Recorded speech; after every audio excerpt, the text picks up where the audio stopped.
Willis from Friendly Neighborhood Comics, and this is your coffee break review. And I know most people don't get a coffee break on Saturday because the entire day is a coffee break, but that's what we're doing.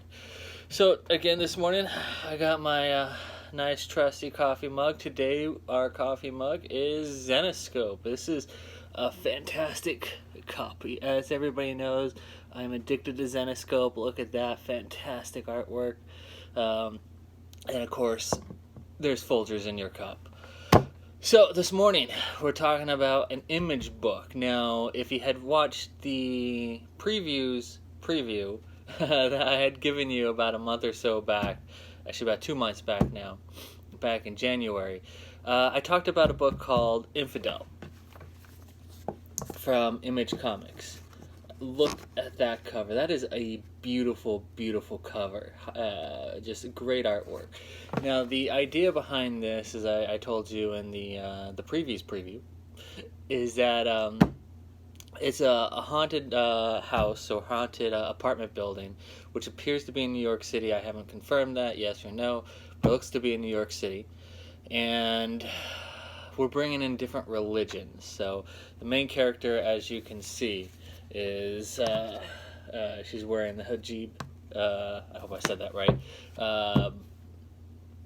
And she's been being haunted by a ghost.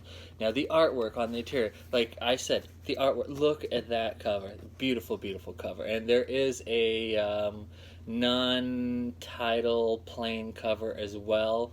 I'm told I'm not supposed to say virgin covers anymore, but without any of the typeface. But if you just look at the inside of that book, I mean, look at that. That is some spectacular artwork on the inside. Great job. Now, I wasn't too sure about this going in because horror comic books are sometimes hit or miss.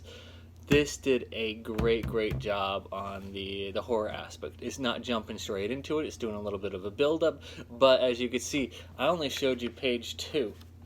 And it jumps straight into that. I mean, look at that artwork right there, where it appears to be a ghost crawling on top of the woman sleeping. Let me give you probably one of the best recommendations I can give a book. This book, Infidel, it's a ghost book. This is what The Walking Dead did to zombies. This is what 30 Days of Night did for vampires. This book is a great haunted house book, and it's got some great build. It's got good back storyline. Look for this to be quickly made into a movie.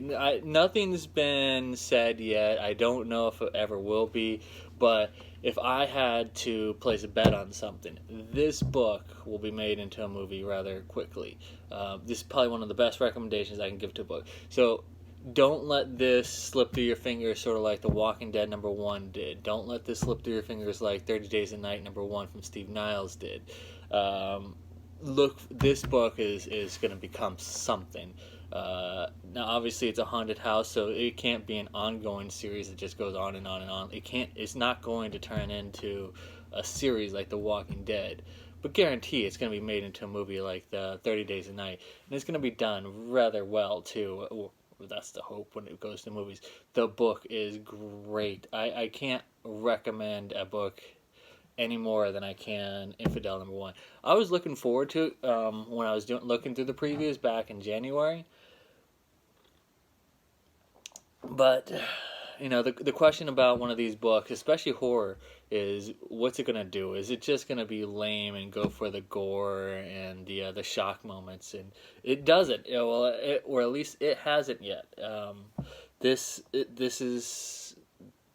was a great read. Brings in some religious aspects. Of course, we got multiple religions going on. This did great character build with the main character. She's engaged to a local, I want to say a New Yorker if this is in New York. She's engaged to a New Yorker, so her family has disowned her because It's outside of the religion. How is she going to be as a stepmother? What is her relationship with her future mother-in-law? The son, or the guy that she's engaged with, to this mother-in-law, and his mother now having a strange relationship. There's a creepy guy in the building. There was a murder or at least a mass murder in the building. There's a lot going on in the first issue, but it's done so well that you don't feel overwhelmed or that you're reading too much or reading too little. Just a great job. I cannot recommend a book more than I can for Infidel. So if you haven't picked it up yet, this came out on 2 Wednesdays ago, so it's still fairly new.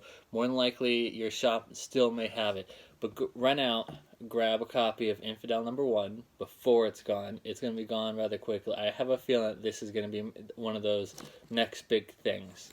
So run out, get your copy now before it's missing. If you like reviews like this, don't forget to hit that like button below there and subscribe so that you know when new videos are coming out. And I will see you at the comic book shop.